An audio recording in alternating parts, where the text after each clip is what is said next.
She said she'd be here shortly, so. Okay, sounds good. Thank you. I'll call to order the February 18th, 2020 meeting of Ag and Rural Affairs. First item on the agenda is approval of the minutes of the prior meeting. Are there any additions, corrections, or deletions? I'll second it. All in favor? Aye. Motion passes. Do we have any public appearances for anything that is not on the agenda today? I think everyone's here for an agenda item. All right, we'll move on to agenda review. Any changes, Wade? Nope. All right. Agenda item 5A, certified survey map request CS 2330-20, request by Paul Maxwell, agent for Helen Purcell, for approval of a certified survey map to divide property along Adams Road, Lot 4, CSM 10315 into two lots. We also have a rezone request, and so we'll probably just discuss both of those together. So why don't we start with Chang? You want to come on up and kind of fill us in on where you're at with that and what's changed since you were here before and what hasn't changed? Grab the seat with the microphone up there. Thanks.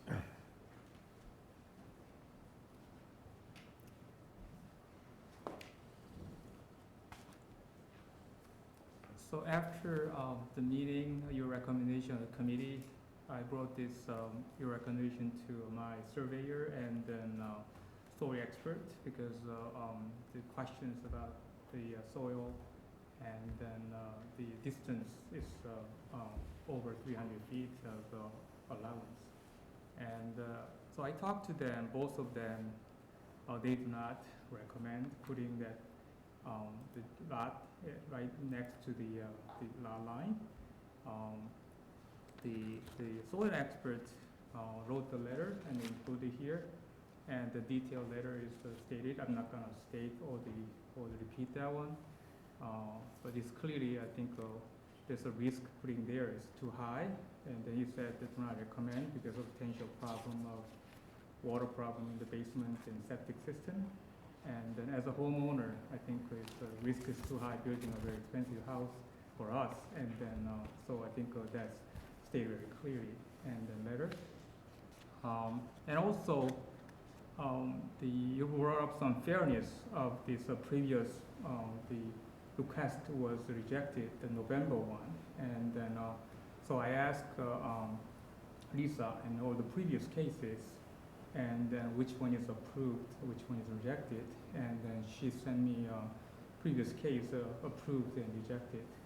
And then one, you brought up the November case. I look at it and I watched the video of the meeting, and then that's the 800 feet, closest one, the other one 1,500 feet. They're asking allowance, more than 500 feet allowance. And then my case, and then also I talked to the surveyor, and then look at other case approved the previous year, last year, July 2019, and that's a roughly little over 100 feet of allowance approved, the variance, which is I already include that the application and the survey map. I'm sorry, which one is that you're referring to? This one, Burn Road. Yeah, Burn Road. So I also watched the video, and then that's what the applicant is stating, that little over 100 feet. And because the house is roughly little over 100 feet, and distance from lot line to house is 300 feet. So that's a little over 300 feet.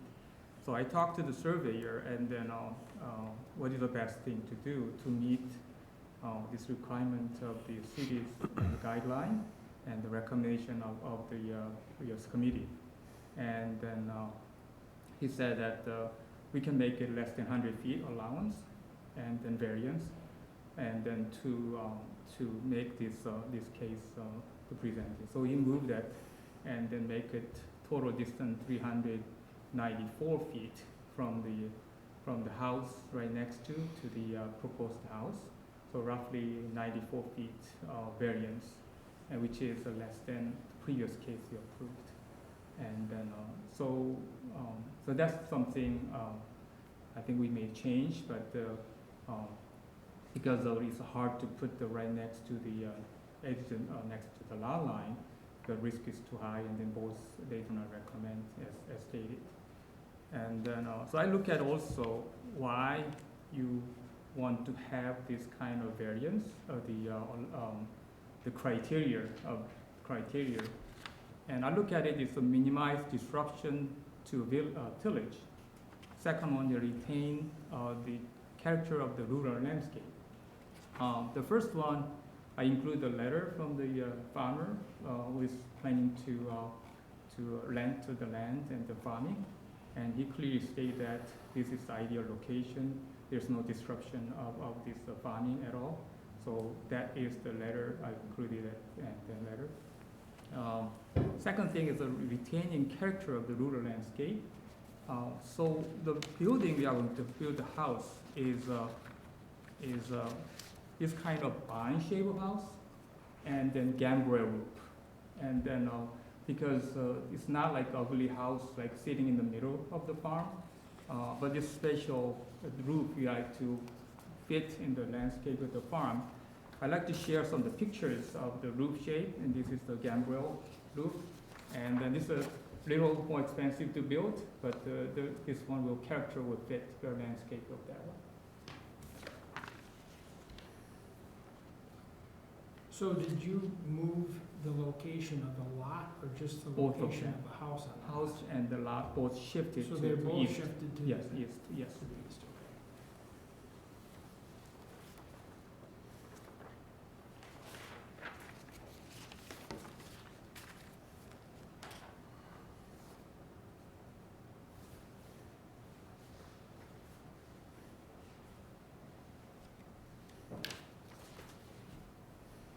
Thank you. Let's go to the staff report on this, and then there's a couple of other people who had this as well. Sure. And the committee probably knows this issue better than I do, but this was brought to the committee last month. I was not here. The application was presented. The committee tabled it and requested the applicant do better to minimize that waiver as it relates to residential infill. And again, that waiver is 300 feet. It sounds like the applicant did do that.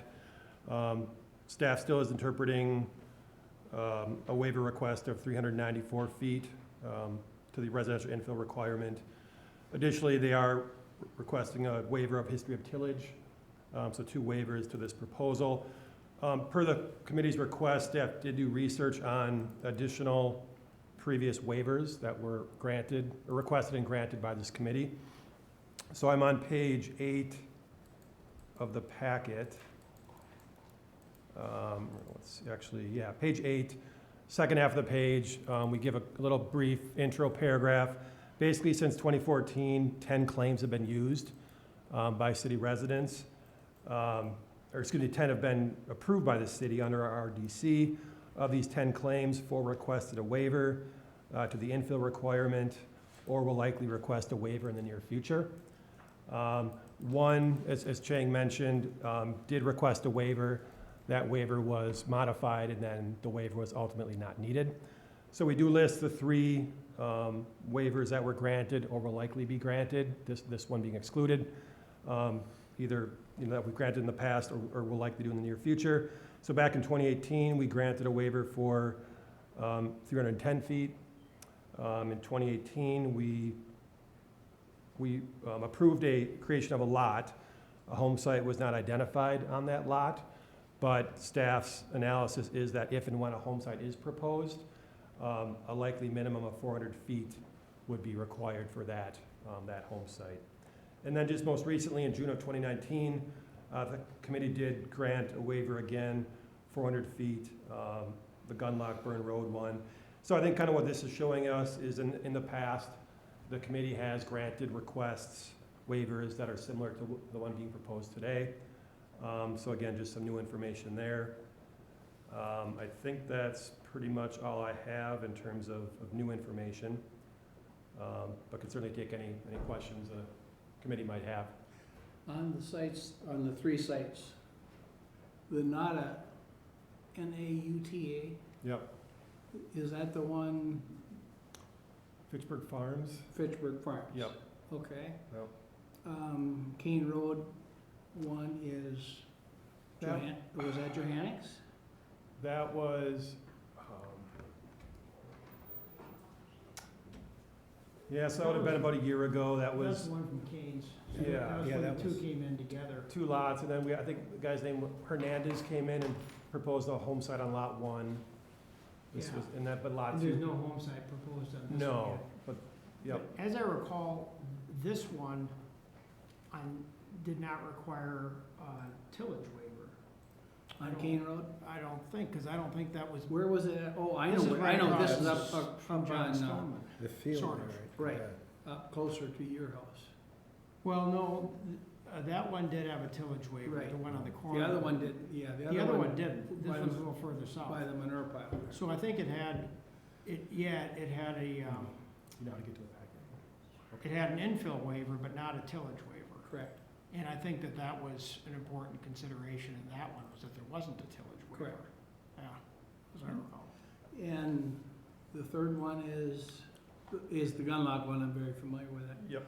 On the Gunlock one, let's just look at these individually. On the Gunlock one, we looked at every possible site on that parcel. And we measured the southwest corner, we measured off the existing house. And we measured the southeast corner off the existing house. We took we granted a waiver for there was no other options for that. That was the only option they had. Because the one close to the southeast was greater. So by moving it, or southwest, by moving to the southeast site where it is now, was the least amount of distance that we could possibly do. It did not create a lot in the middle of the ag land, it put it on the edge. So that one made, that was that one. On the Keene Road one you just spoke on, Ed, that was an existing parcel that was carved out, that was the old quarry. That was carved out already, not tilled. Yeah. And then on the Nada one, correct me if I'm wrong, there was not a tillage waiver on that one, I don't think. There was a distance waiver, because he's up in the woods. Yeah, I Yeah, don't it remember, wasn't a tillage. yeah. There was a tillage waiver, I think, on that, but it was a 10-foot, it was only a 10-foot issue. Yeah, it was, and it's up in the woods, and there again, it didn't create a lot, it created a lot that was close to the edge, adjoining to the other one. The distance was a little greater, but it adjoined it to the other one. And it was the only possible site. That applicant had no other option to correct it. I consider that this case is also not an option because it's the swale, and I include the letter. I have seen that, and I read Yes, that. Yes, because I know that Paul also said that Paul Hardy, I know, you know, I know Paul. right? So I understand that the reason you work is you trust what his recommendation, I Yeah. believe. And then, so I'm not the professional, so I have to only listen professional people recommendation. If this risk too high, building there, and then I think I have to listen. And then there's no other choice putting that. That's why and also I look at the other case, they requested bigger than 1.5 acre lot, the waiver, the Bond Road. So they requested roughly 1.75 acre. They asked 2 waivers, and then my request is a 1.5 acre lot. So I just meet that your criteria, and then so I believed my request is very compelling, and then that's what I stated. And because if you put it in there, if your soil test and then soil is not appropriate for them, then I think I have to come back again to do that. So I think it's a letter very stated, I mean, the clearly stated, you can see that, I don't know whether you have a chance to read that, his letter. And then, so based on my conversation with those surveyor and then soil expert, I have to listen. And then putting there is, I think if that is, they recommend, I definitely move to the right next to the lot.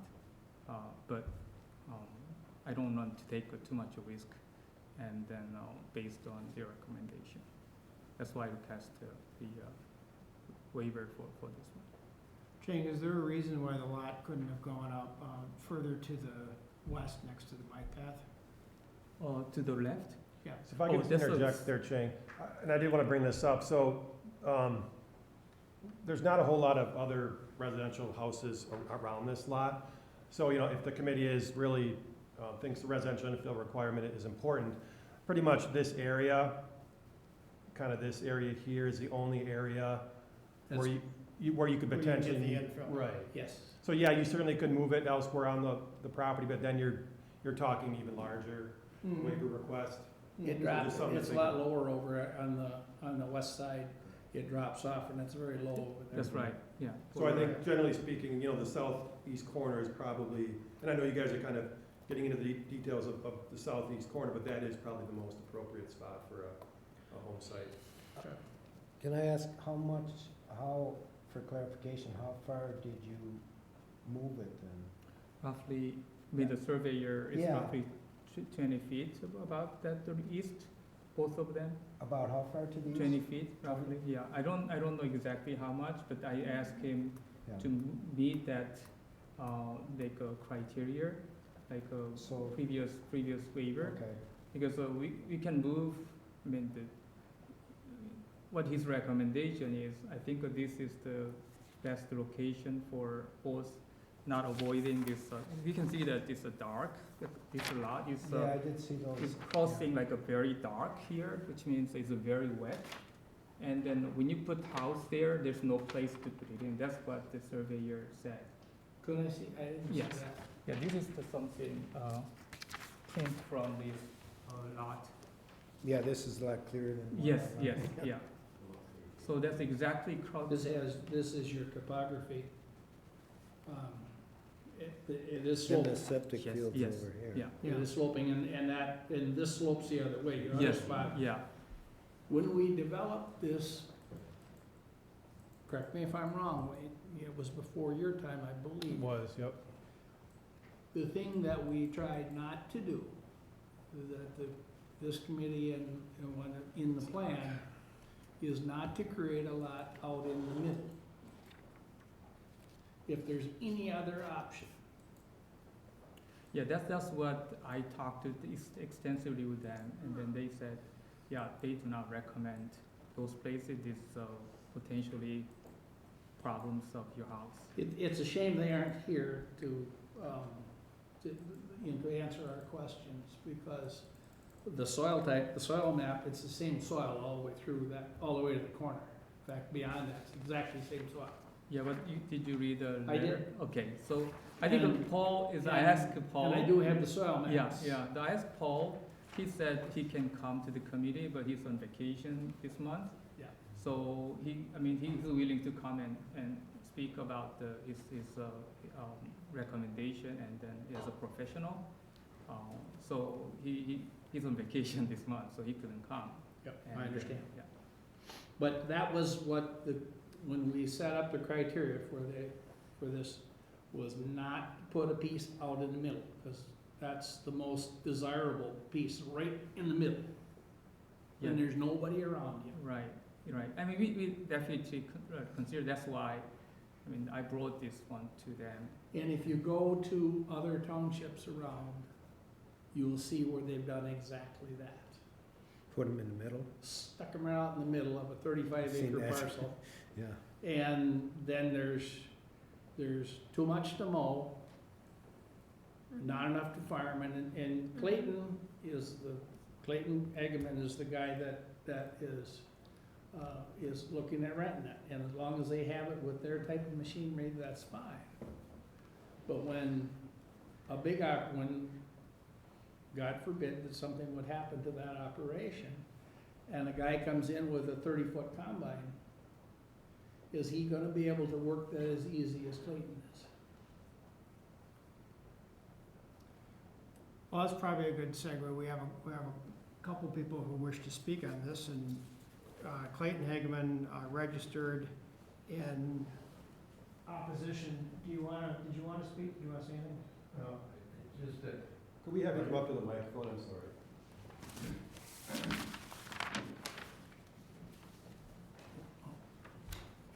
Ed, you wanna hand that back to Like you said, putting it in the middle, that gets to be constant turning, it's hard on equipment. Expense for replacing parts and stuff wear out. You get it off to the side, a farmer can run that straight through, not be constantly turning, you're using less chemical too, because once you start spraying or something to control weeds for a crop, you're going around trying to address the weeds around that residential area. And then you start coming back and forth, and the next thing you're double spraying an area you shouldn't be. Yep.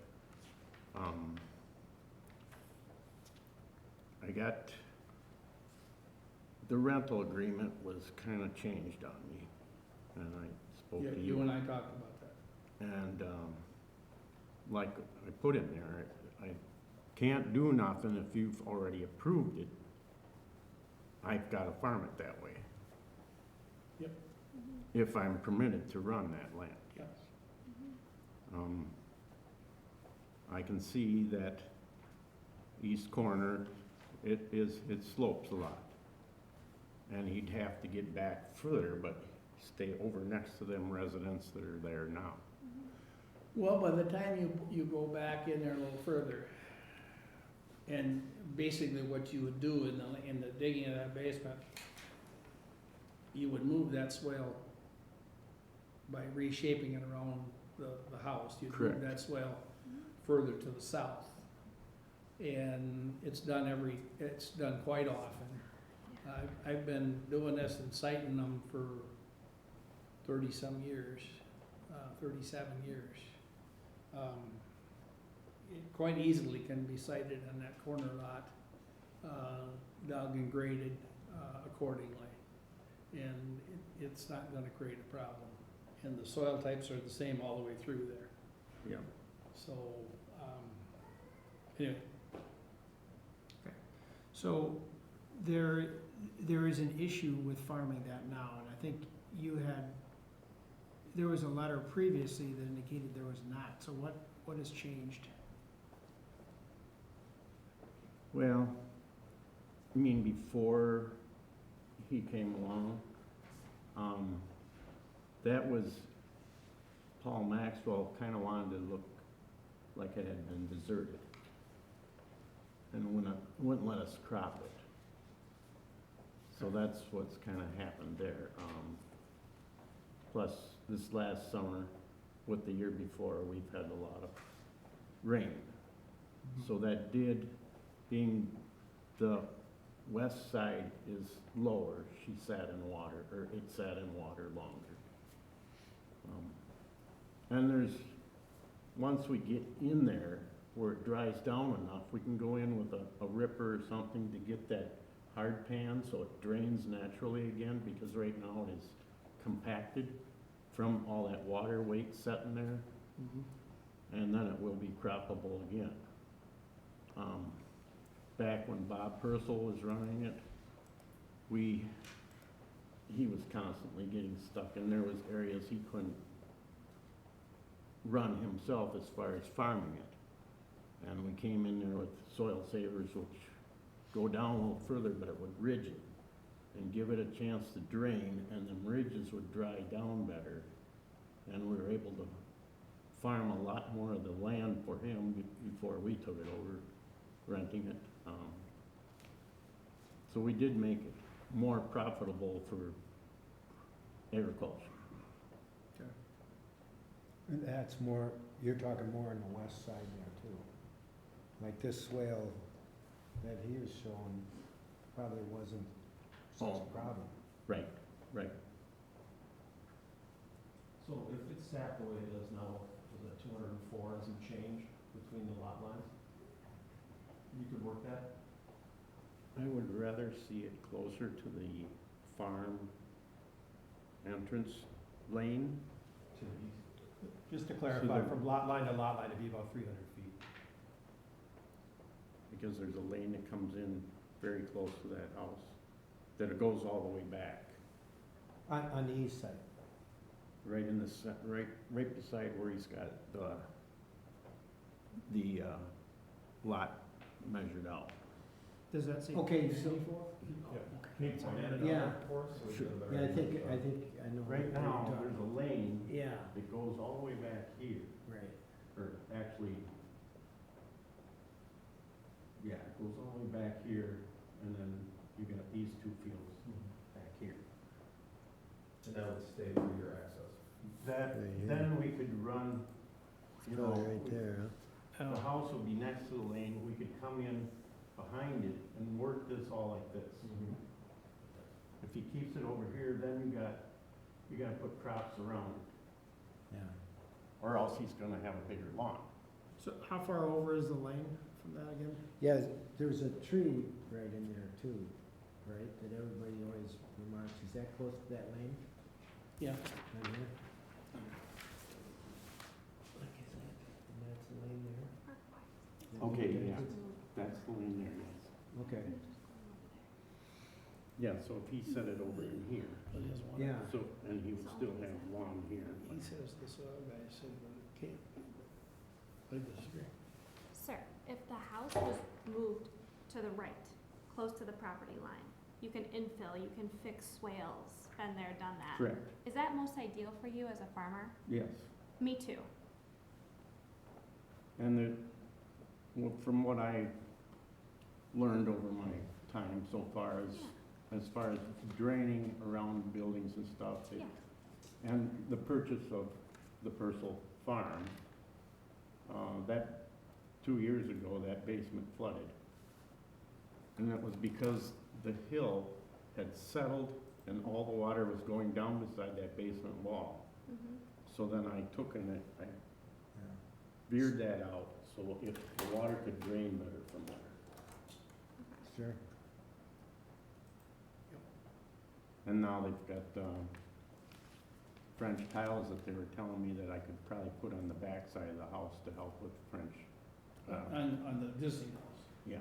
Yeah, that doesn't pertain to here, so. No, but I mean, there's so many new Exactly. things Yeah. out there that you can use to, Yeah, I know, my house is sitting way too long too.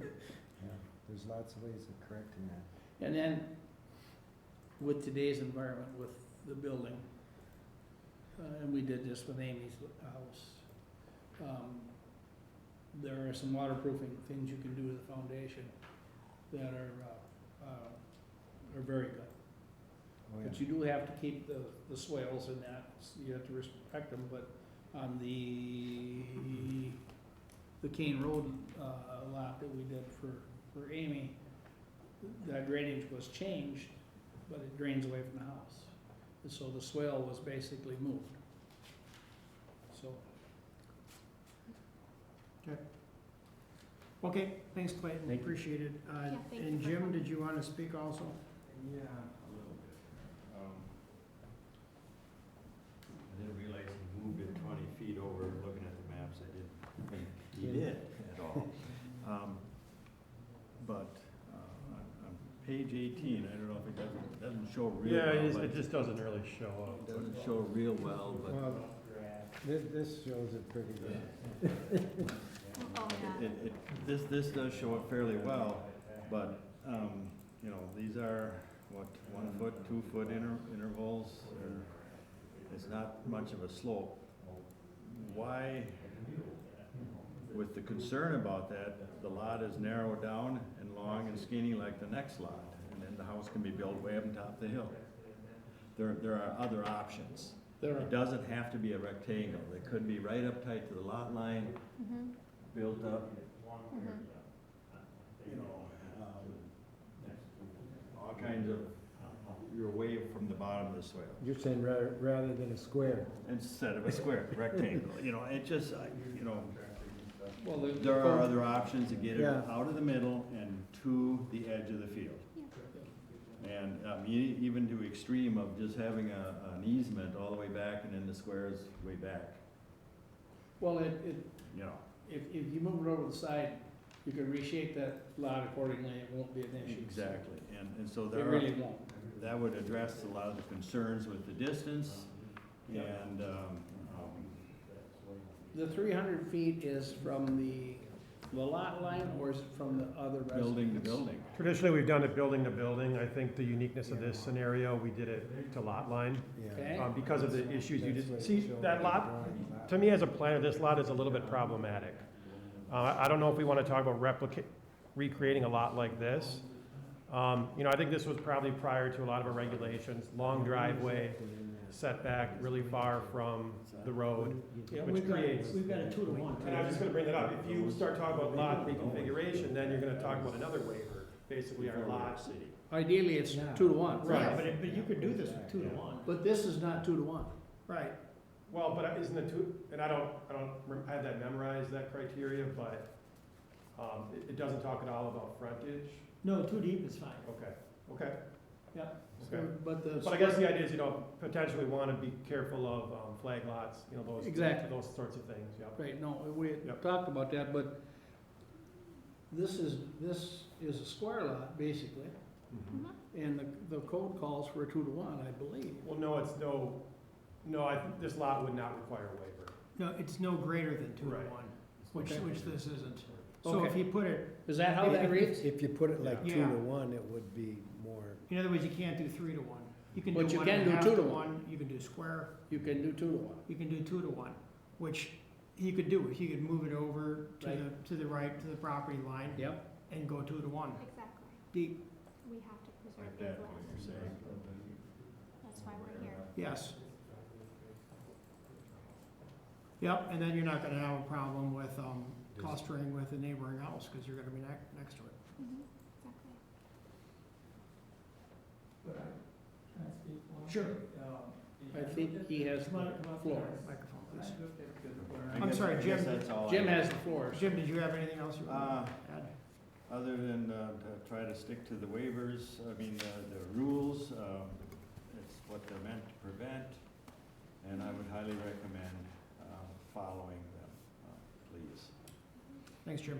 Thank you. Let me see that again, Fred, if you would, please. Also, I look at the one you approved, the Adams Road, the 2-acre lot, and then right next to the existing house, that's November. That is also this kind of narrow channel. And then this Adams Road where you have that narrow channel, and you have the farm around here and that way, same way. I look at that one. And then so When was that created? it was created November on. that was That Geiger, was the reason. wasn't it? Yeah. The Geiger that And if you brought look that at in? the lot, and then that also has. On Burn Road. No. No. Adams Oh, and okay, Fitchburg but Road. we moved it right to the existing, Yeah, we moved right it, next to the existing. yeah, initially he wanted it up on Fitchburg. He wanted up on the other. Up on, Right. And when I talked to Jason, he said he will come back in with that other proposal if we grant this one. No, the one you approved has a But the narrow one he channel. asked the for one that we, first, yeah, Yeah. the one he asked for first was up in the upper corner, Right. and the distance was greater, But I do wanna interject, that was a waiver of, I think, 800 feet. and we denied it. Yep, but double what this is requesting. Yep. But correct. I'm talking about the tillage, and then, because he's talking about narrow channel problem. But that other one has a narrow channel for the farming. And then if you look at those, the lot, it's even narrower and deeper. Yes, we did discuss that at that time, and that was an issue, but in that case, there was only one waiver being requested. There wasn't a waiver for distance. distance. And also the 1.5 acre lot, they were 2 acre lot, they requested 2 acre. The what? They requested 2 acre, they asked a waiver for 1.5 acre. Yeah, it was, I think it was like a half, A larger. wasn't it a half acre over? Yep, I yeah, think? because he wanted to get up on that knob, Right, to set, and the soil conditions there yeah, defended that. correct. But the soil conditions here are the same all the way across that piece.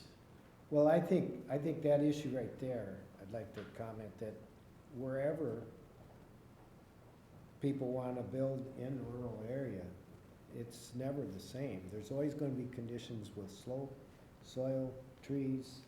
Yep. You know, fence lines, natural drainage, and it's tough decisions, but we try Well, to do the best we the- can in that regards.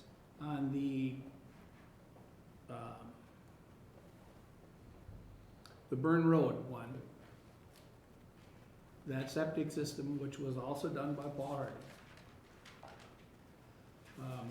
Verona Septic put the septic in, and the grade is much, much steeper than this. They put it on that side hill to the east, and they had no problem at all. But the grade on that is considerably more than what the grade on here is. So Chang, what do you think of a narrower, deeper lot? That's a driveway, can be very long, very expensive. And I think that anything you recommend, it can be done, I believe. Yeah, But that can be we're very- trying to come up with something They're very that- expensive, because when I talked to them, and they said, very expensive. You're a financial hardship to doing it. And then, why you do build a house, which is substandard and very expensive, and then doing it. And then I think a city, I think some criteria you try to do that, but as a homeowner, we're building it, we're building house, but we pay a lot of other things to change the land. And then, and driveway now is 150 feet. And then we build the driveway 300 feet, which is a fire code, fire truck cannot come by 300 feet. So if you make a very long one, the driveway can be expensive and then maybe very hard to do it within that region. So other thing is, if you want to do, because we house building here, so we allow the farm equipment going through here. So we are not going to put anything here to minimize. So if you want to change your farming anywhere, we only building a house here. But you can move your farming equipment, not turning like this. You can turn this way. That's also, we are not going to use the land. So we're trying to do whatever farming is easier, but it's a compromising, it's a water issue. I think potentially we dig the ground and then soil found out, because of what he stated, and the soil, just the map is like this, but what he stated, it can be different when you dig it. And then that's his letter basically stated. So as a homeowner, I think the second meeting I brought here, I think I wanted to move to the east, and I want to get it done this time. But based on talking with them, and then risk is too high and too expensive to do that. And then building house is want to have a build house, a nice house, but we don't want, we want to save the money, not moving the land or moving the soil and moving the earth basically, and then has a potentially problem in the future. So I like to ask your consideration. I know that your committee is trying to do the best for the city and the landscape and then farming practice, but as a homeowner, with building house, I think I want to listen, both professionals, and then also financially, I don't want to take too much of risk. Well, this is ag zoning, so the priority is agricultural. Yeah. You need to understand Yeah, that. I know That's the that. priority. The Yes. priority is not the homeowner, I where know. you can put the house. I know. And what we don't want is a house on every hilltop. Yeah, Exactly. I know. Right. Yeah, And that's kind of what you're trying to accomplish here. Yeah. And I understand that from your standpoint, Mhm. yeah, but that's not our priority. I know, yes. I know that. So I think that's why I look at this and then, is a ask a tillage waiver and then, that included, and then we want to farming, the farming equipment go that way. And then, that is completely fine too. And the previous, you have a waiver, that's why I started the previous waiver. And then I'm trying to accommodate, not putting here, right next to here. I think the problem is that you're asking for a waiver here that really isn't necessary to accomplish this. I mean, and that, I think that that's the crux of the issue. You really don't need this waiver to get this done. If you move it over to the corner, like we talked about, you can make the soil parts work. I've seen that, done that for a whole lot of years. The spoils that you take out of the basement basically get leveled out and the house raises and your grade is according. Your distance of your driveway doesn't have to be any longer if at all. Can I see that again? Uh,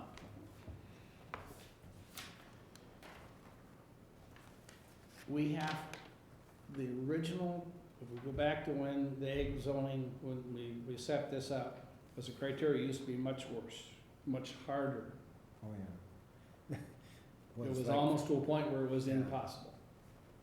So we were given the task to look at ways, and the thing they said is you can't put a piece in the middle that you gotta farm around. And that's what you're asking us to do. And I respect the point that you say, well, you can, some of this lot can be agriculture, and that's fine.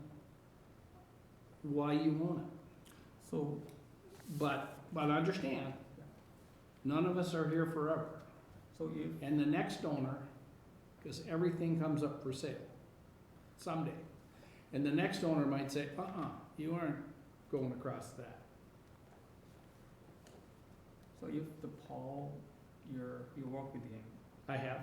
and then he recommend putting the house right next to, not right next to here, there, then would you actually build a house right next to, even though he recommend, the water problem is potentially water problem as he stated? Because I'm not a professional, so I have to listen professional what you said. I understand your position. And I took a septic guy out there and I took an excavator out there to that site. We walked it. And they both said they can accomplish moving that house over and reshaping it accordingly. Once they dig the basement, they have to move the dirt anyway. So that's pretty standard. You used to work as an excavator, so I think you understand exactly what I'm saying. It doesn't take that much, really, No. with the equipment today.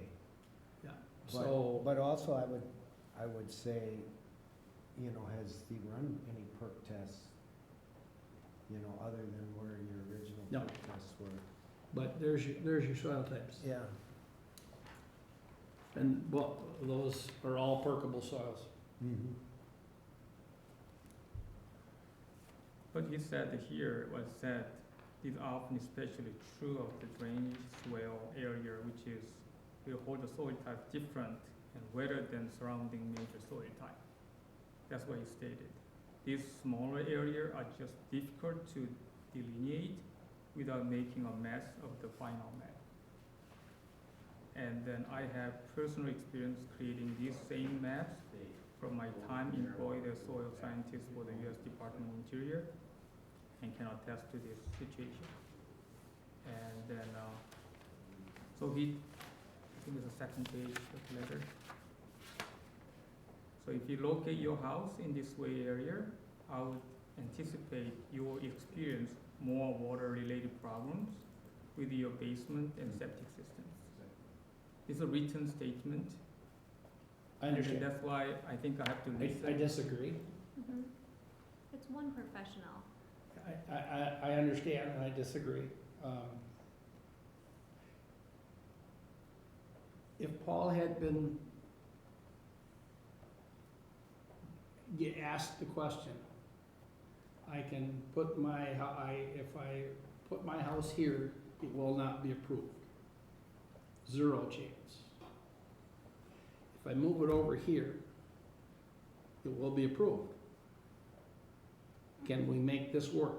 Can I solve these problems?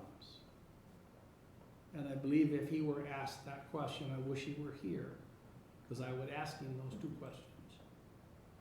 I think the answer would be yes, we can make that work without a problem. But I understand.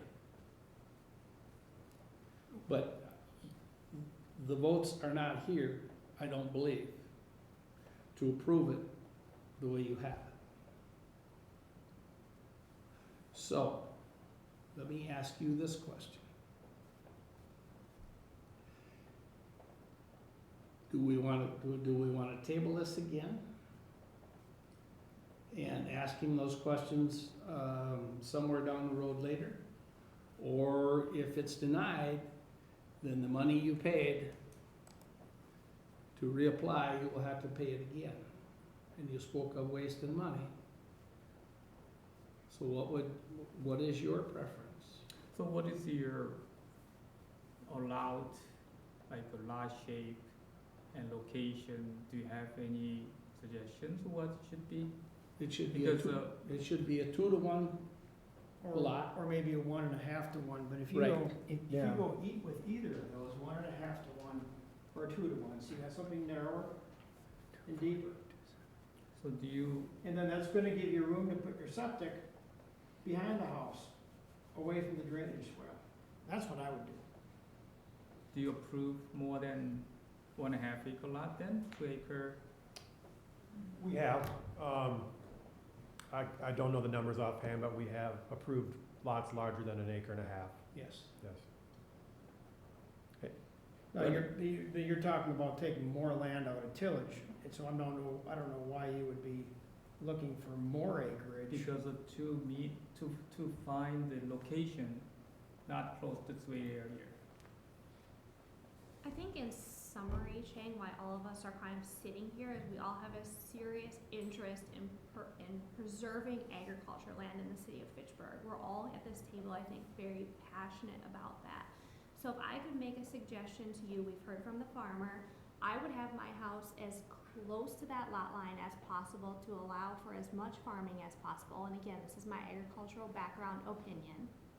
That's where I would have my house. And I would not ask for anything more than that 1.5 acre lot, because that is what is in our criteria as acceptable. So that's the exact approach I would take, is if I was in your shoes, and that would be totally okay with me sitting here at this table in this position as a member of a farm But family, if so. the, cutting the lot to make those kind of, avoid those Sway area, best way to do one, I mean, we previously approved 2 acre lot. And then November, and then other 1.75 acre lot, and we created. And I think we need extenuating circumstances to approve a larger lot. We're not seeing a real clear-cut reason why you would need anything over 1.5 acres, because you talk of the swale. I know from experience in my own house that it can be fixed with infill, and like you said, it costs a little bit more money. I appreciate that. I had to spend a lot more of my own money to make that happen. No, But I'm it can saying be is, done. in order to have to here, Yeah, you have to deeper, and then you have enough, like width of that. That's what I'm saying. If this is a shallow one, the shallow one can be 1.5 acre lot, but you go deeper, then you have to have the width has No, to the be- lot can be narrower.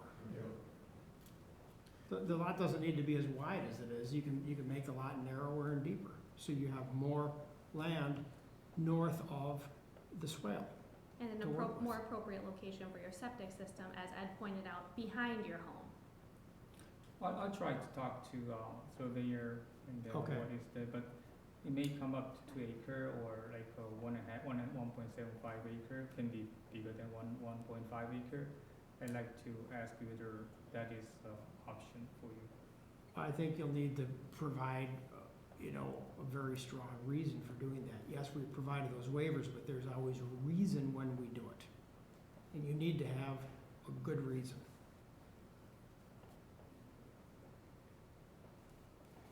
Would you prefer that we table this or that we act on it? So if I revise it, you have to come back on March meeting again, or what is the procedure for that? Because it's a delayed, we have, time-wise, it's already delayed 2 months. We do have a March listening session. So It could be I have a contingency. Yeah, for we could put it on the March agenda. Yeah, because we'll have a meeting before the Right. listening session, Mhm. so.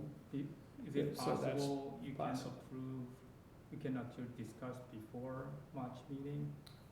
Is it No, a way to no. do it? I mean, we can certainly, as staff, we can be in discussions with you, but in terms of taking an action on it, it would likely have to be March 17th. Unless the committee wants to schedule a meeting between now and then. Well, you have the notification, things that you gotta do too. I mean, so- I'll leave that to the committee. I can do whatever I'm directed to Yeah. do. But we have to fall within the rules. Yeah. Well, you need the notification for the plan commission meeting too, and there's no point in, Right. you know. We can get it through us, but then it's gotta go. to That's the planning next commission, plan so commission meeting Oh, yeah, anyhow. sure. You're gonna have to look at the next. But let's nail down what, a 2-to-1 thereabout lot on on the edge of the field, I could approve. Yeah, 2-to-1 or 1.5-to-1. Yeah, whatever, I mean, I don't have a problem with that, but out in the middle, it goes against what this committee was, the instructions we were given is to not, if there's any other option, to not create something that's stuck out in the middle of the field. And so there we are. But if we move it to the edge, I don't have a problem. Okay, I will go and talk to the surveyor and then move the lot close to that, but it may be bigger than 1.5 acre lot, then I think I'll bring it and justify it. Well, I would suggest that you talk to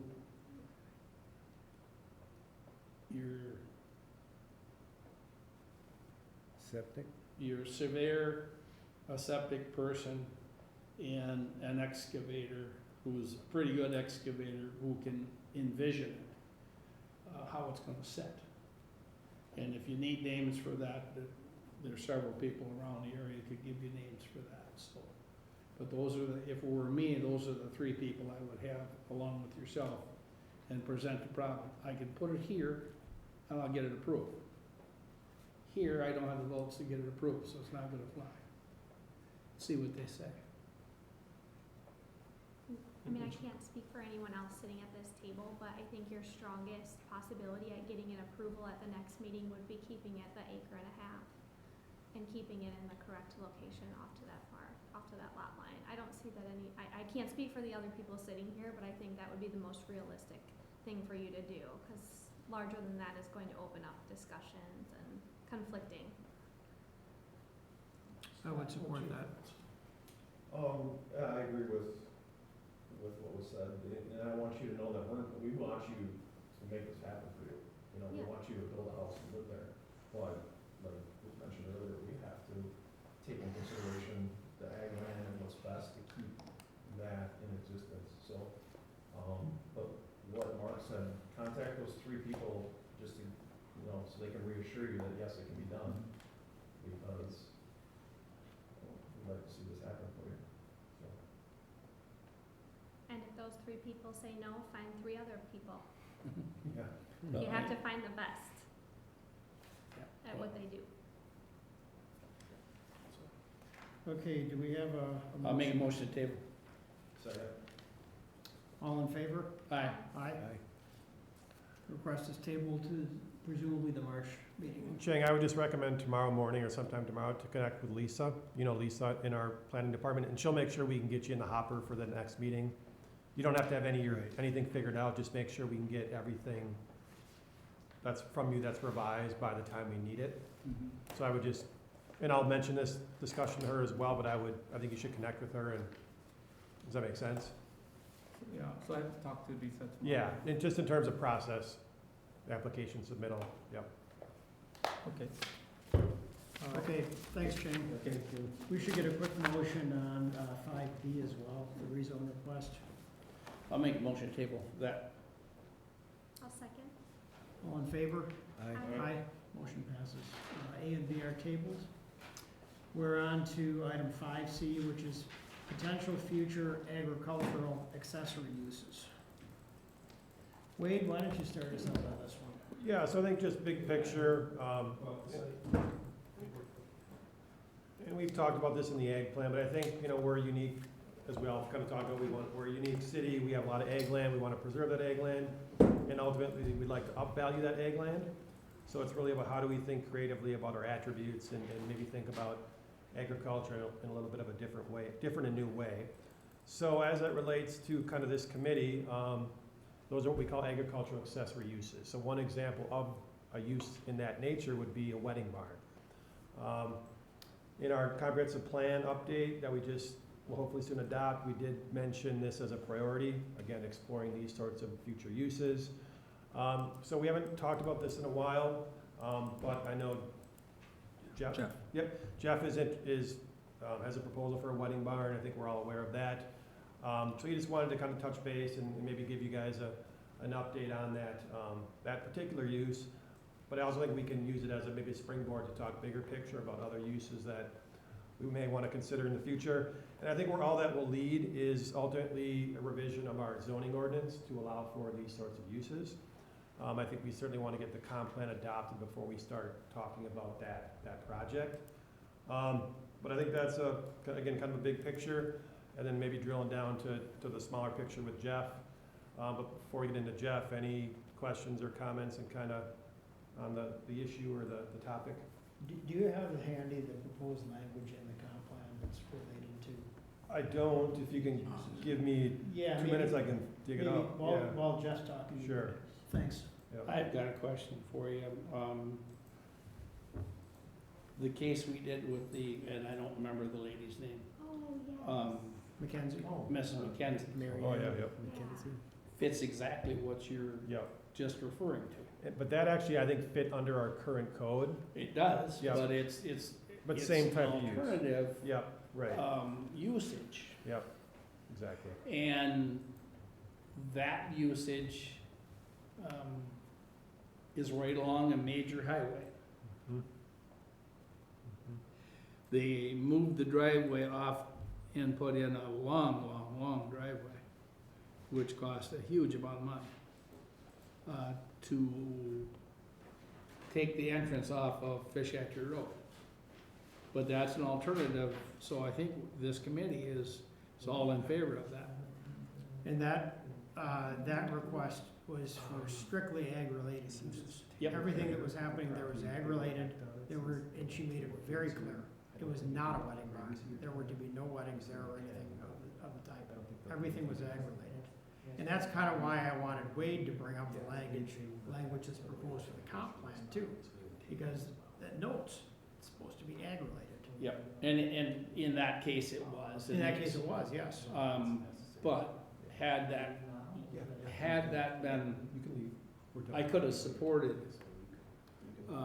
if the zoning allowed it, something there because it's on a major highway.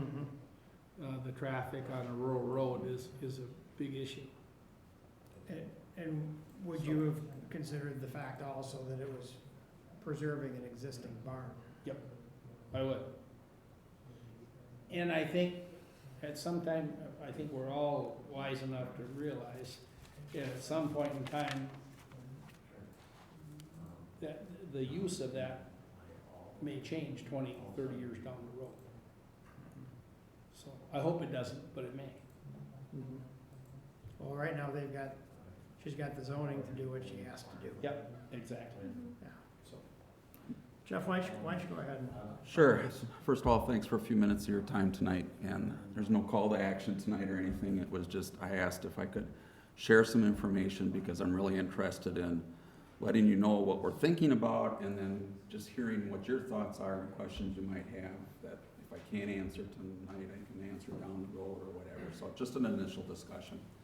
I'm speaking on behalf of myself, I'm Jeff Schleicher, as well as my son and daughter-in-law, David and Aaron Schleicher. And if you go back almost 2 years ago, I was talking to Mike Zimmerman, and he was fortunate enough to gather a group of people for me to talk to a little bit about this plan. And he had representatives from Plan Commission and Fire and Police. And I bring this up because it was interesting. The gentleman from the fire department, after the meeting, came up and told me, boy, I was loaded for bear. The last thing I was gonna do was let you put together a wedding barn and retrofit an old barn and whatnot. It's like, no, it's nothing like that. He was all worried about the fire hazards, rightfully so. Our concept is new construction. Sprinkler system, security system, the whole works. So, I guess, where did we get here? 4 years ago, my son and daughter-in-law got married. She grew up on a farm. She wanted to have a barn wedding. Looked over Dane County. There were some options, usually too far. Restroom facilities were bad. No AC, no heat, bugs, whatever, you know. These were retrofitted barns, right? So we got thinking, well, wouldn't it be nice if you had a really beautiful rural setting that you could construct a beautiful barn, stable type structure and offer a wedding venue like this to the public? And that's what got us going. Obviously, it's very unique. You're talking about new commercial construction. By nature, that needs to be in a rural setting or you lose your whole ambiance or whatever, you know. So we realize this is a difficult path. We're not kidding ourselves. But anyway, a year ago in December of 18, we actually found and we purchased 31 acres from Tom Keene on Burton Road. If there wasn't a big hill between us, we could probably throw stones at each other, right, Mark? I think you're to the north of that, Yeah, right? our property lines match. Yeah. So this is the northeast quadrant of, Northwest quad, well, Yeah, it'd be Across the tracks. right next, Yeah. between the tracks and Highway At Highway 14. 14. okay. yeah. Oh. So, yeah, it's actually Highway 14 on the east, Burn Road on the south. Burn Road on the south, railroad tracks on the west. Correct. Oh, okay. And here, I've got a couple more here too. So what attracted us to this particular site? One was the aesthetics, and if you even just go back, I'll probably do this in reverse order. Second page from the last Oh, wow. is a picture Mm-hmm. facing the west from what we appear as a logical location for the building, but we can talk about that. And you can see Patrick Keene is growing corn there. He tills the land.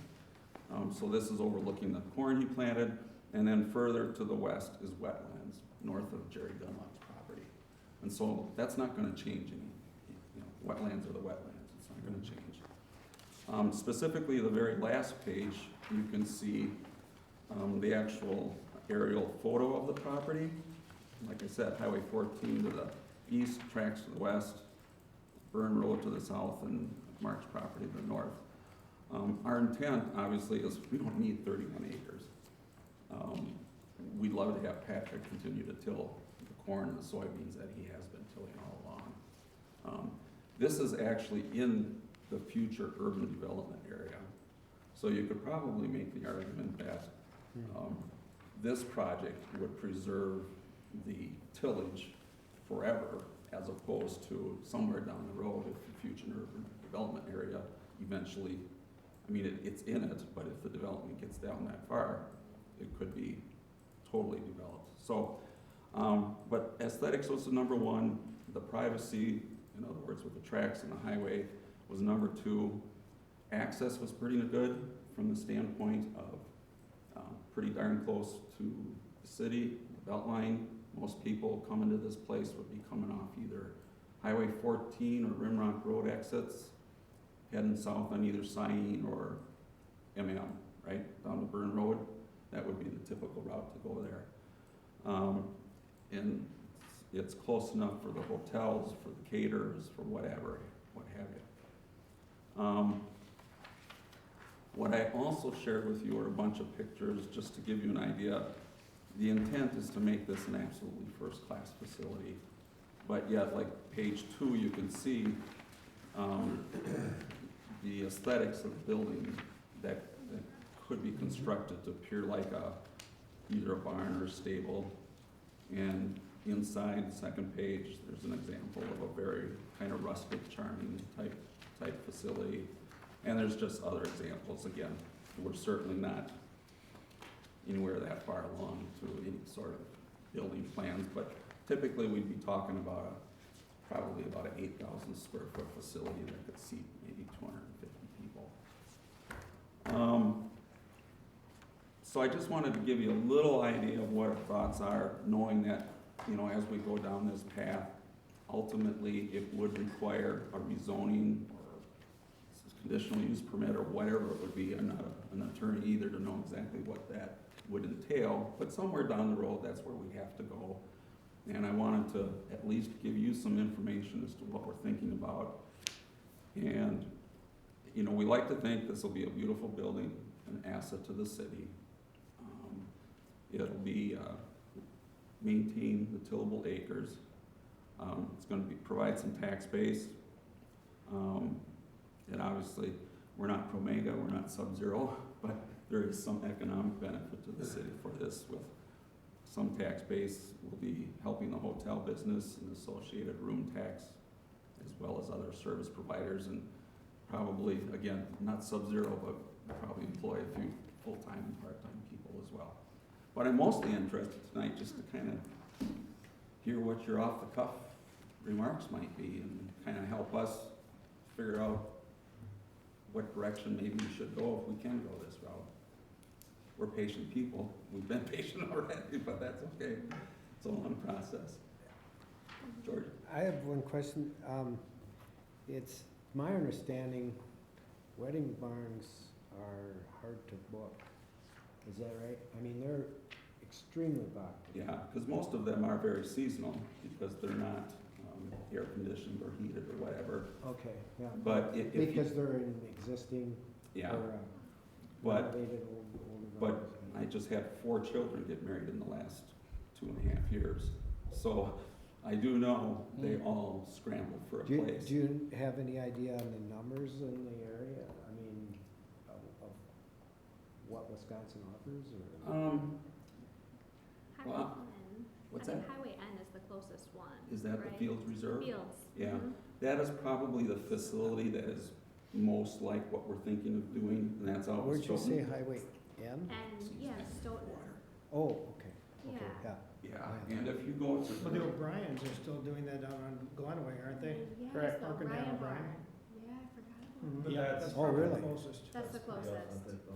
That's what? What? Cows are 10 feet away. Yes, they are. Yeah. I was Yeah. at Here, it. yeah. It's in I the was at a wedding. advertisement. It's not very rural. You can smell them. Pasture with cows is in the advertisement. Yeah. we actually looked at As one, an amenity. we looked at one site, and my daughter-in-law came out, and there were cows right next door, and she said, it's not gonna work here, you It's know? not gonna work for your daughter-in-law. It worked Yeah. for me. So, Horses.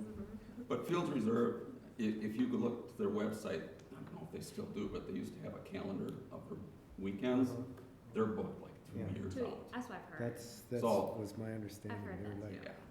Yeah. And in theory, you're competing against hotels and other things like that, but the person looking for something other than a box in a hotel, we're not really competing against them. So it's kind of a different market that we're approaching there. There's one in the Platteville area. That's a new structure. Mm. I can't find it on here.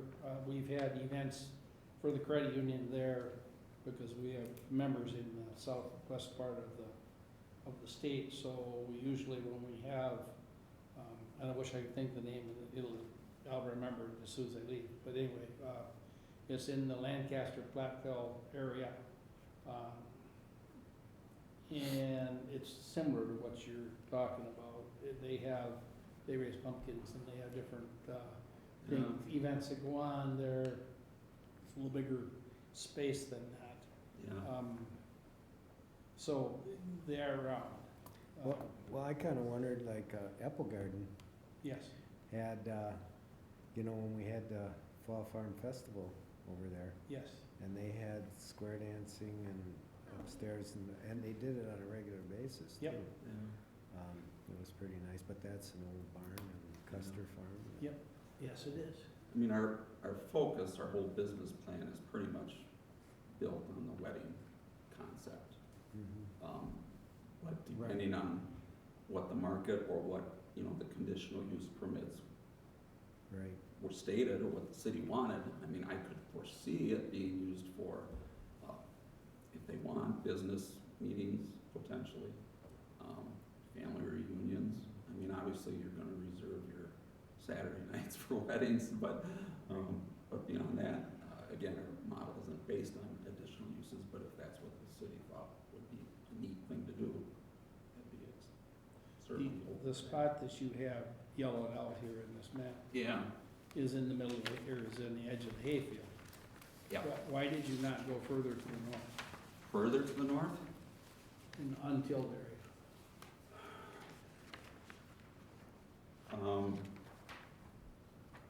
Longer driveway, I suppose. Yeah, to be honest, you just walk on the property and you say, oh, this is where it belongs. That's the basis for it, Mark. I can't say it's anything more scientific than that. Okay, well, I just was curious. Yep. Because the piece to the north has not been tilled. Yep. You know, And to that point, certainly the discussion we just had for 45 minutes prior to this discussion is relevant to this discussion as well. Sure. In terms of, we want to encourage uses of our in our rural areas, but we also want to put farmland kind of on that pedestal of protection, so. Yep. would, in your proposal, would you consider in part of your cost, the purchase of the 5 houses that will be affected mostly by this? Because I think if you went to any of those houses, Yeah, knocked on the door, said, I'm gonna put this across the street, and on Saturday and Sunday nights, we're gonna have a couple hundred cars in and out of here, a band playing up there, how do you feel about it? yeah, And if those houses weren't there, you'd have less opposition. right. So, I mean, I'm just saying, that is, I mean, The thoughts actually crossed my mind, because obviously there is, I'm trying to There's 5. remember, is it 4 across and 1 right there on the bottom? Yeah, right? one right there. Yeah. My intent, and you're spurring this on, is to actually go talk to those people, number one, to let them know, and even without a public hearing, I think it's just a good idea if we well, I get to think that you'll point. find that most of them, when you brought this before, because you first looked at the Gunlock property. I talked to Jerry. Yeah. He was all for it then. You first looked at the Gunlock property, that has since been sold, Yeah, but every neighbor there knew that you had Oh, proposed did that they? for that. okay, So they've had plenty of time to think about it. yeah, What I've heard back from them is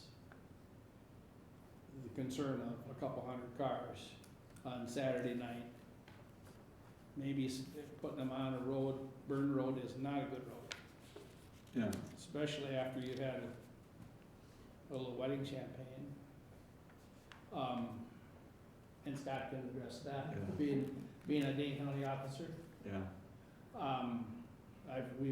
We've fetched a whole bunch of cars over the years out of the marsh. yeah, and that's not to be ignored. Fortunately, Mine in was one. today's, Yeah, today's, I was gonna bring that up. oh, yeah. Fortunately, We'll edit that out, Yeah. George. and Some it's things not, you it's just not a don't forget. guarantee, but fortunately, in today's wedding I'm glad you environment, remember. they almost all take shuttles back to hotels. Well, I understand that. But yeah, but nevertheless, you're right, it's That- something and that you needs to can, be you addressed. can suggest that and do that and all of that, but just look at the traffic. Yeah, So wherever you put the driveway, you're gonna have all that traffic coming, shining the lights in your house. yeah. So. Yeah. So um, those are the specifics that I'm very interested in hearing about. I mean, if I were looking at doing this, I'd move it up further into an untilled area. Yeah. Yeah. So he would hear it all. You know, one of the issues you're gonna have is noise. But traffic is a huge, traffic on Burn Road is, it's on a main road, it just would be better. Yeah.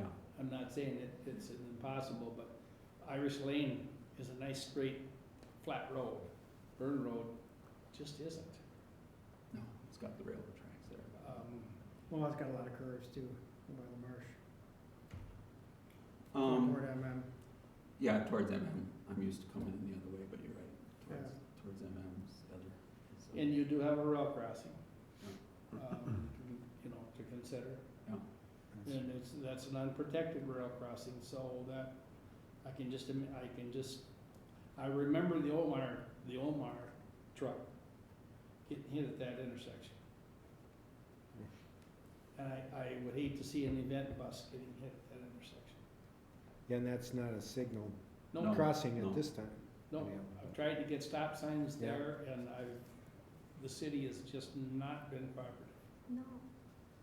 Aside from all of these logistics, man, does it sound cool to me to have a wedding barn on. That's kind of But the there's- reaction we get. But yikes. But yeah, you do have to, Yikes.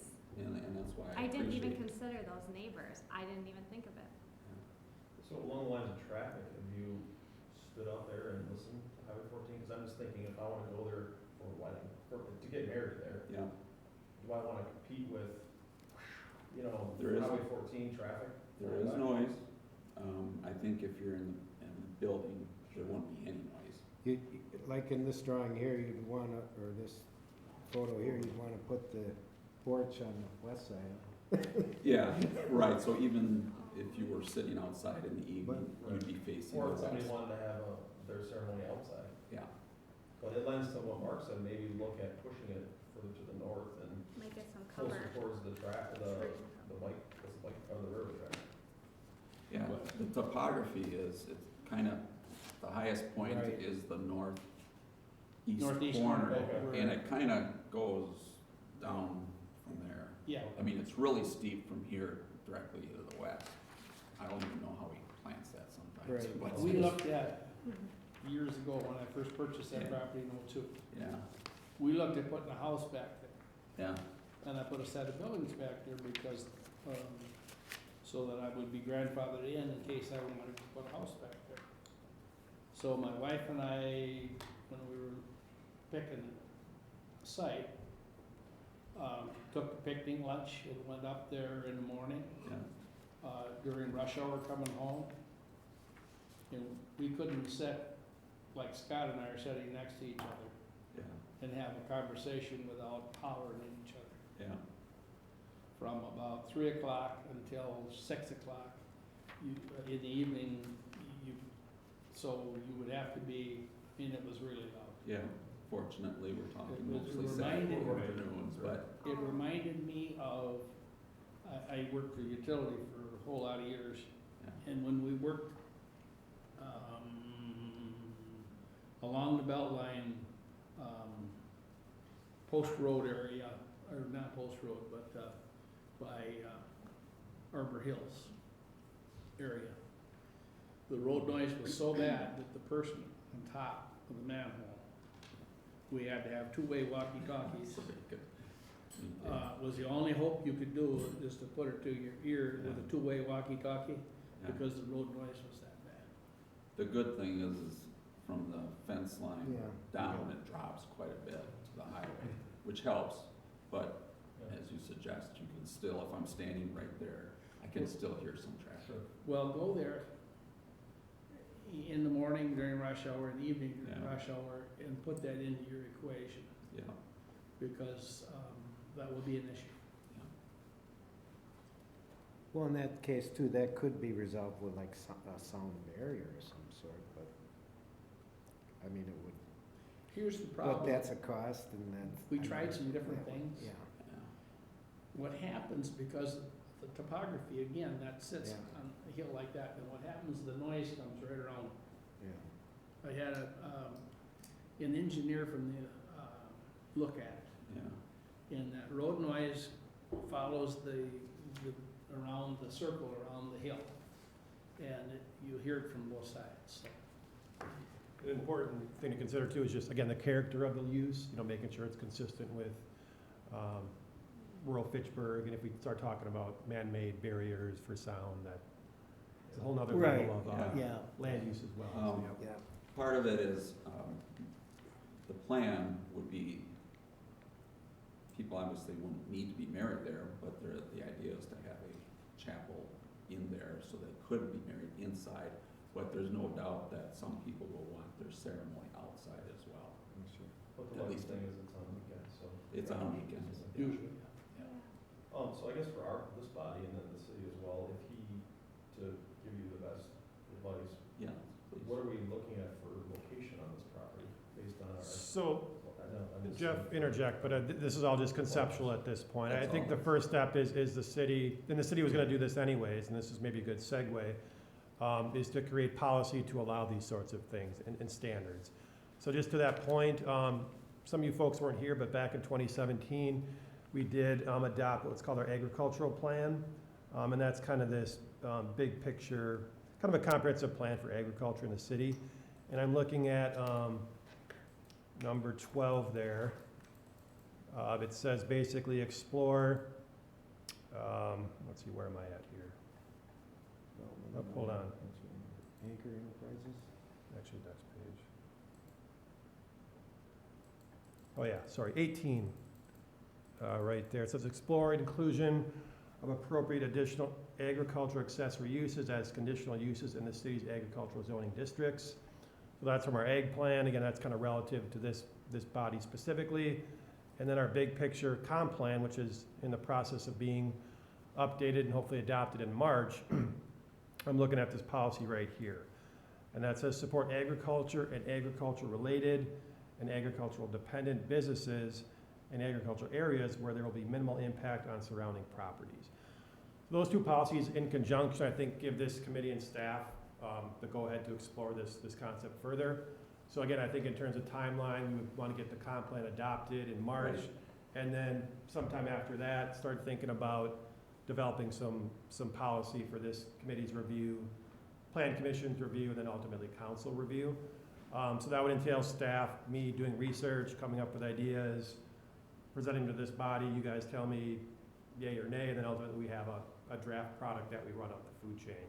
So we're talking, this is months worth of work, but again, I think Jeff's kind of just in here giving you a sense of what could be coming. And in partnership with our work, I think we could, see something like this happening in the next couple of years, so, if not sooner. So I got a couple of things on this. I mean, as drafted, this is not an agricultural or agricultural related business. Well, and also agricultural dependent. I think that's a key word. I think the idea is Because it's rural. the value of these sorts of enterprises comes from its geography, where it's located. If you put this facility Yeah. on Fish Hatchery Road, it doesn't won't work, do it. right? So it really draws value from its dependence on the environment. If you put it on an old barn on Fish Hatchery Road, it does work. Well, in my opinion, I would have a wedding in a barn because it's in a rural area. Yeah. So I guess that's I meant the developed area of Fish Hatchery. I didn't, in the. Oh, urban area. right. Yeah, sorry. Yeah. So I guess what I'm saying is, I think this use is dependent on agricultural being there. So it's not a use that is agricultural related, but it's ag dependent. So I think that's the key. I think it's nice that it's along a rail line, in Yeah. case you wanted to, in case you could bring people from a hotel on the rail. Yeah, Take a train home. someday. That's how they did, up until Well- 1925. It is a rather unique piece, in the fact that it is in the FUTA, and it is bordered, at least to a fair degree, much more than Well, just that- about. that any rail other line is parcel only you can used, what, imagine, by so. Lycon? So far, Or, Lycon. Lycon. Like on, Oh, Yeah, okay. Lycon. But that Yeah. might change, depending Yeah. on who you talk to. Oh, yeah, it could and- go farther south? Well, and Lycon has stated, and it's in the approvals, that it was during daylight operations only. Well, that is not, no. that is not the way, what's happening now. Oh, last night. Well, no, they haven't run any for a while. because in the wintertime they don't run. Yeah, But they were running late this fall, they were running 8, 9, 10 o'clock at night. yeah, we were just talking And about there's that no last lights on night. that intersection. Mhm. Yeah, well, that depends no- upon there's no- the market, you know. Yeah. That, Supply and demand. I've been after them at least put stop signs there. Oh, right. And, Well, if you and did, the railroad said they don't have a problem with stop signs there, that's not an issue at all. They put the yield signs there because that's what their insurance carrier, that's for the insurance purposes, because they cover, it's a CYA thing. So, but they don't have any problem with stop signs at all. And, but I've not been able to get the city, I took a petition to one of our former public works director, of which he laughed at it, threw it away. So, yeah, the problem is it, unless it's used on a regular basis and people get used to the time that it's run, then, but right, you know, when they don't use it very much, you never know when there's gonna be a train, and then you don't expect there ever to be a train. and- well, if you stopped every time, and Yeah, the other problem we have with that road, and yeah. Amy's husband is a state patrol officer. What did he clock one, he was sitting in the Yeah. corner of Byrne and Syene, clocked one coming over the hill going west at 84 miles an hour. And there's been, whenever they set up, if Dane County sometimes sets up there, we set up, or Fitchburg sets up there, state patrol, thanks to Dustin is there sometimes. Mhm. And you can stay there till you get writer's cramp. So, the traffic, you know, is a big problem on that, the speed on that road is a big problem, so, I mean, safety and speed wise, I would support the stop signs, but anyway, we're off subject on that, so, I got your brush cleared. I know. Well, you're liable for it, You told me. you're liable for it, so, Yeah, and Pat was liable for it Yeah. before you, Yeah. so. The landowner is liable to keep the visionary clear. I'm sure. Anyway, that's a big deal. Yeah. So anyways, So, I mean, this property, it's in the future urban development area, It which is. means at some point, and it may be quite a ways off, but at some point, development may come this far. And so why put a wedding barn in an area that at some point is developable, especially right along the rail line there? I would think the likelihood is that, you know, that's where we may be going development-wise at some point. Why not put a use like this somewhere that's not going to be developed around? I would actually make an argument that that property probably isn't real good for residential development, because it is right on a highway and a track. I mean, Well, the other piece that you do have, and we've run across that with the Heat property over here, you've got a 500-foot barrier from the creek, Yeah. which comes down through, you've got a It's right in the corner. 500-foot watershed area there that can't ever be developed of any kind. So you take 500 foot isn't, but that's quite a little piece of that land. that's the ways, yeah. you're talking on the west South- side of the rail? Southwest, Oh, Murphy's Creek runs right through there, okay. just on So the- you're gonna take 500 feet from, basically 500 feet towards Highway 14 from the tracks. Mhm. Probably 600 feet, because where the creek is. Well, that's a And you're natural, gonna take yeah. that 600-foot path all the way up and where it turns. So you're gonna take this bottom corner out of this piece of property that you're not gonna do anything with, in no the matter north, what. in the northwest corner Well, is you're- so sloped, I don't Yeah, know what you do with that. you're either. down to the last part of the developmental land, the southern part of what you say is the future possible urban service. Unless he puts his wedding barn there and sells his land development rights, Yeah, that nix it. yeah, that would, right, that would be the last connection. Mm-hmm. Basically, I mean, it's- you're so close to the wetland there. Yeah. The wetland is something to consider. Yeah, And then the slope on, as you said, on Northwest it's pretty good grade. is, it is, It's cropped now, most of it, yeah. but it's a pretty good grade, so, And Amy brings up a good point. If we can get a development rights program, in the city, Yeah. Well, why would you wanna use that in the future urban development area? That's, the whole point is that is the area that could be developed at some point, not the area that you're trying to protect. well, my point is, I would like to see it not in the future development area. So, I realize the city put it in there, Yeah. but I had that problem with the last farm we had. Mm-hmm. So, Okay. you know, how do you take it, how do you get a piece out? Was the question I asked, I've never Yeah, I got an think the answer. big issue was, why it got put in there was you wanted only so far off a rail line, right? Or Well, off off Highway a highway, 14. Highway Well, and you 14. can't go south of that, because it's all Right, wetlands. that's all Marsh, marsh. that's the end of it, Yeah. you're correct. Mm-hmm. And to go back to the development rights part of it, if there ever is a program, mine will be sold. So it could never be developed. Because I already have it in a trust, Mm-hmm. and my children cannot sell it. Okay, I'm just not clear why the city would create Why they a did it? PDR program to take land in the future urban development area and preserve it. That's, I mean, maybe it should be remapped, like you say. Mhm. You know, and that's why every, 10 years or whenever we have a crack at it, we take a look at that and Sure. say, is this really appropriate? Or maybe this is not appropriate for development. Maybe we should unmap this There's portion. probably better places for development. I mean, there's, From the from the- septic and well, everything else. there's a out means there. for doing And it. I mean, there's just a like pump we plan for station. growth, we plan for agriculture. So if we do develop a PDR program, in my head, it would entail criteria and priority areas and just like we have FUDAs, we probably would have something like ag protection areas, and people within those areas would probably get some sort of priority, so yeah, to your point. presumably that would be out of, Well, right. outside of the Yes, future development area, not in exactly, it. yeah, and then you have this nice balance of, you know where you're gonna grow, and Yeah. you know where you're gonna protect, and you have tools to grow and tools to protect, so it's, And if the answer is that this area is not an area that should be developed, then that's something that should be looked at, when we update the comp plan and look at taking it out.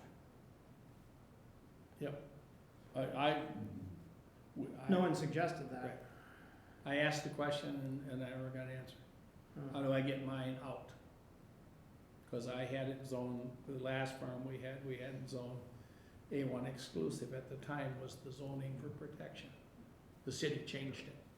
I didn't request that, the city changed and it. to your point, Mark, you could still have AX zoning, and a landowner could be in a FUDA area, but the landowner still has their prerogative to sell their development rights to a Correct. land trust or. That's exactly what I'm talking about. Yeah, outside of a city mechanism, there's Right. a third-party mechanism to protect Right. land And as then, well, yeah. and as we begin to look at that stuff, I think we have to look at that. Just because the city said we wanna grow there, if the landowner doesn't want that to happen, Right. then the purchase of development rights by someone, the city or an entity, is an appropriate thing. But it locks it out of the development forever. So, Anything else for me? don't- Again, this is all conceptual right now, Yeah. but wanted to at least no, I understand, introduce I just, what we're thinking. As the conversation continues, now you've at least got a little more background. Yeah. And you shared some good thoughts as well. appreciate that, appreciate your time. Like I say, in the big scheme of thing, if you own those houses, Are those all single owner family, occupied, as far as you know? yes, as far as I know. So, I mean, that's, Conversation would be good with that. yeah, you have, I mean, there's 5 houses there, it's an expensive venture, but, Could be employees. it could be the make or break. It could be the make or break. That's easy to, There Oh you my go. gosh. That's genius. what'd you say, Scott? Bed and breakfast. You can, Oh. Become a residential landlord. Yeah. and we'll have pedestrian traffic. We're really getting off topic. Yeah. Scrape them all, put up a nice little strip motel, 1950s style, color TV, Or air a hotel conditioning. there. Or a hotel. Right from the wedding to the hotel. Tuxes And a and wedding cement pond. dresses. All right, well, thanks so much for your time, folks. Thanks, See John. y'all. Thank Bye-bye. you for this. But, oh, yeah, toss it if you want, I can send it out, email too, I realize paper's old, but. Thank you, very Take good, care. thank you. Anything else anyone wants to discuss with regard, as long as this is on the agenda, potential future agricultural accessory uses? I mean, this is, at some point, Wade, how do you see this? An ordinance? Yeah, I mean, again, I think comp plan adoption, and then, and staff has been thinking about this for a couple of years. But yeah, I would see probably a proposed revision or expansion of our zoning ordinance, either expanding conditional uses at AX, or another option would be to think about our Ag Small district and maybe rethinking that a little bit. But yeah, just basically a tweak to our zoning code via ordinance, yep. So why would we want things in the agricultural area that are not supportive specifically of agriculture? Well, again, I would premise it as dependent. I mean, if this use, this use is not, doesn't really support agriculture, but Right. its support depends on agriculture. That being said, I think if it's done appropriately, like Jeff's proposing, it can enhance the character of our ag lands, and it can bring people to our ag lands and educate them on, maybe anecdotally or tangentially, but why agriculture is important. So I don't see this, so this is no different than allowing, in my opinion, maybe like a home occupation, like a mechanic shop that isn't maybe consistent with ag, but it doesn't detract from the rural character of our ag lands. Similarly, I think, I just think it's a use that could work. I mean, I think I would feel differently if it were, saving an existing barn, like what Mary Ann McKenzie is doing with her project. Right. And by the way, with regard to fire code, she's sprinklering that thing. Yes, yes. Right. So there is not a fire code issue if done properly. You And are correct. I can certainly understand the fire department would say, well, this is a tinderbox. Well, yeah, but you put in a sprinkler system and you're fine. Mhm.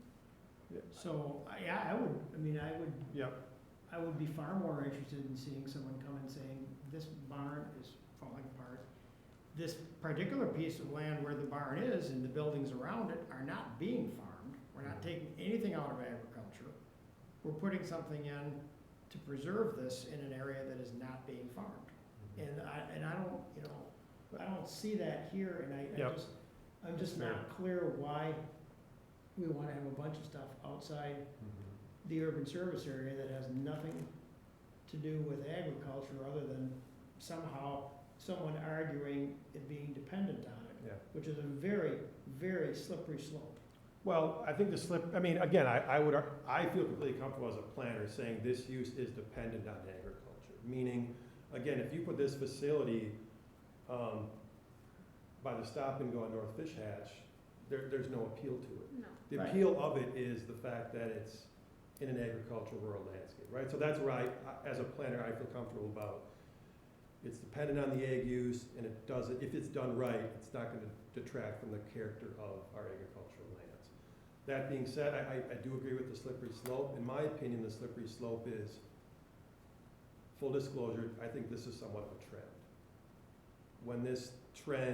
When the supply is met for this trend, or when this trend transfers to something else, what becomes of that facility?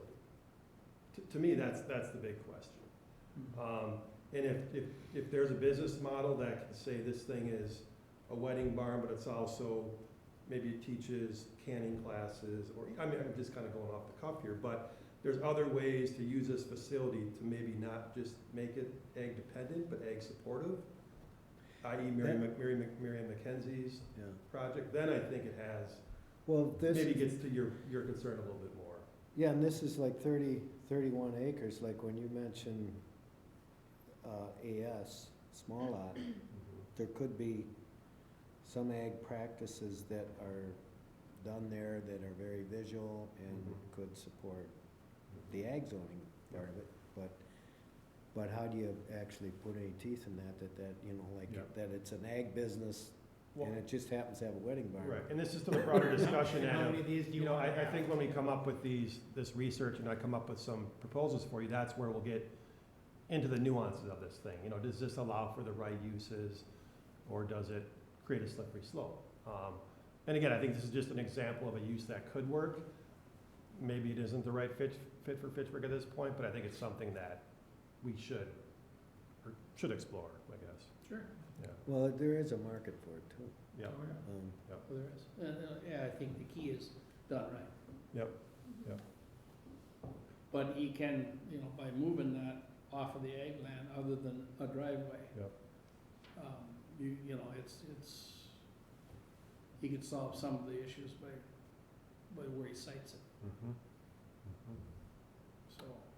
And I think your point about it being in FUTA is well taken. I mean, I think that's, you know, I almost could envision some sort of criteria with these expanded uses that, in a FUTA, it's one thing, outside of a FUTA, it's another thing, just like we do with our RRDC. Yeah, there are distinctions. And then even taking that one step further, I think essentially an RRDC type element, and maybe it's framed as conditional uses, but just, you know, kind of these siting requirements. So, you know, we don't want, even though it's not a home site and it's not under RRDC, we don't want it in the middle of the field. We want it, you know, on the side, on lands that maybe aren't being tilled. So yeah, there's a whole can of worms here that we haven't even got And where into. you've got an old set of ag buildings. You know. Yep, yep.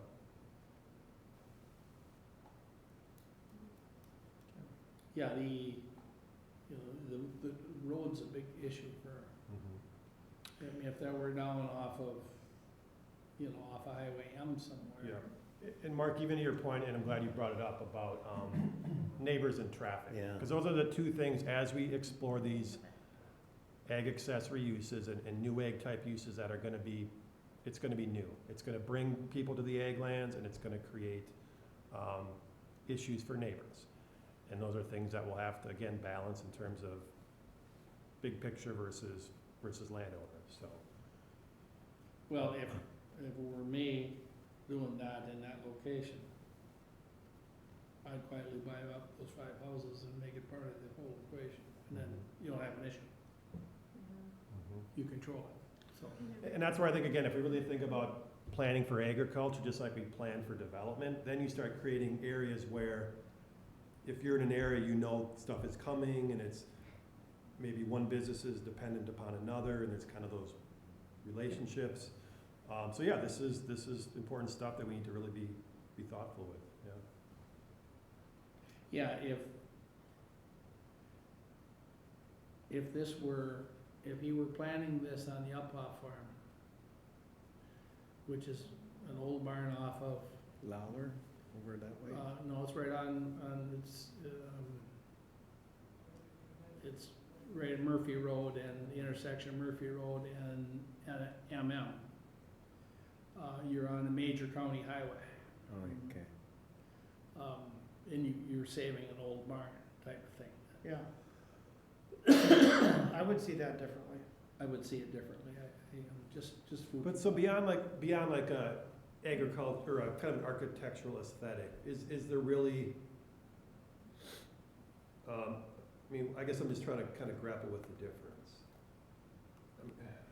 You see what I'm getting at or not? I mean, explain a scenario that you'd be comfortable with in terms of kind of this wedding barn idea.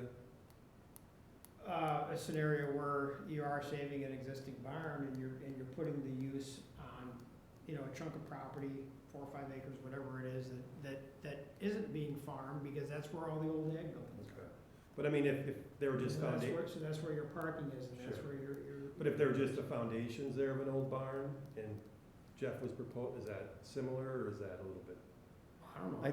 I think that I one of suppose- the issues with the old barn is, I think people like to see that. They like to walk into an old okay. restored barn, as opposed to, even as beautiful as what these photos are, Yeah, Yeah. it doesn't it's look real pretty, the but it's same not the to, same.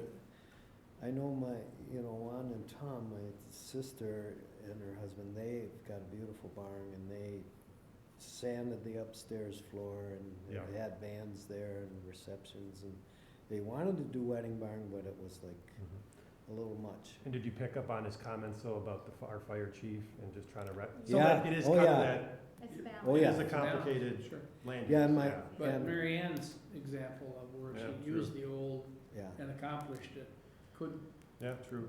be very well done. Mhm. And that's an elaborate Yeah. sprinkler system that she's Oh, putting yeah. in. It's in the silo. well, like So- Apple Garden Barn is beautiful upstairs too, but probably not. If the fire department walked in there, it probably wouldn't meet the standards. I always liked the old Roman barn. Yeah. on the bike it's- trail there? Needs, it's a fixer-upper Yeah, I there. think it is. It's on the Fitchburg agricultural route. Yeah, possibly could be moved if somebody's interested. That's kind of a big one, isn't Oh. Yeah, well, I'd like to talk to Mary Ann about that too. it? Oh, well, moving it and putting it Well, over there's more than one barn there too, there. You got several. yeah. And again, I think you all bring up good points, and these are things that we'll work through as we continue down this path, yep. Yeah. Cool. Okay, so moving on from that, do we have any planning issues with regard to the March meeting? So I wasn't at the last meeting, but you guys set a date of, was it March 17th, is that Yep. correct? Yes. Okay, so I will get a notice in the paper, I will post it on our website. I assume you guys will kind of do. Roger isn't here, so we can give him the task of bringing the green beer. What's up with that? Oh, come on. Oh, I'm sorry. But it sounds like we have a venue. Green we got a Kool-Aid, date and a maybe? time. Okay. Don't you Dutch have some sort of a holiday too, that we could interfere with? Yeah, we could interfere, schedule No, something. every on day's a your weekend for me, I don't know. Oh, I see. day. Every day's a weekend. Well, I guess anything else you need from me to organize or logistic wise, No, or? I think Roger had it pretty well covered, so. Okay. As far as I know, and I talked to him, this morning on the phone. And we talked briefly about that Okay. upcoming meeting, so. Was he sounds out like in you- Arizona or? Hilton Head, What's wherever that is, Hilton Head, wherever that is. South Carolina? Golfing, he's golfing. Yeah. Is he a He golfer? was at Hilton Head is what he said, so. I He don't said know. he was gonna do a little golfing when he was out there. Yeah. Oh, I think that's why people go there. I do a little Because of golfing. Don't know. I walk all 9 holes, but do a little golfing. Huh? Yeah, there you go.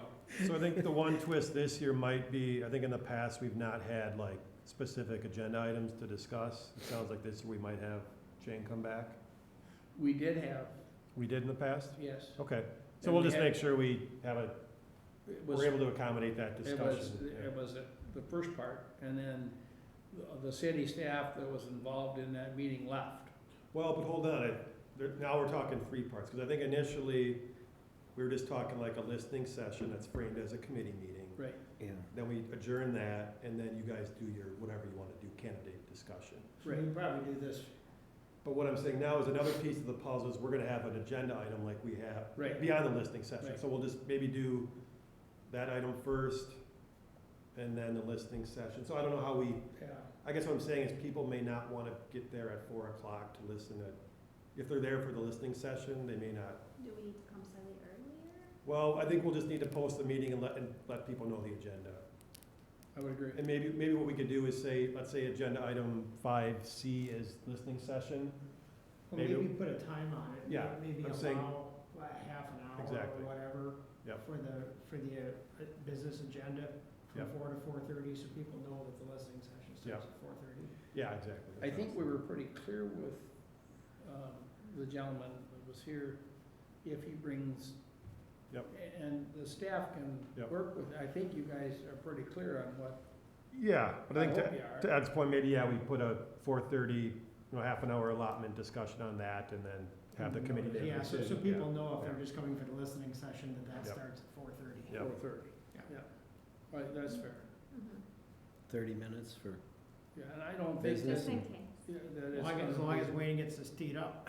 There you go. it's all on your And who knows, we shoulders, might Wayne. have, We can get it done in 5 minutes. right. I mean, we might have additional applications. I think I'll check with Lisa to see if anything else came in, but I don't think anything did, so that would be the only item.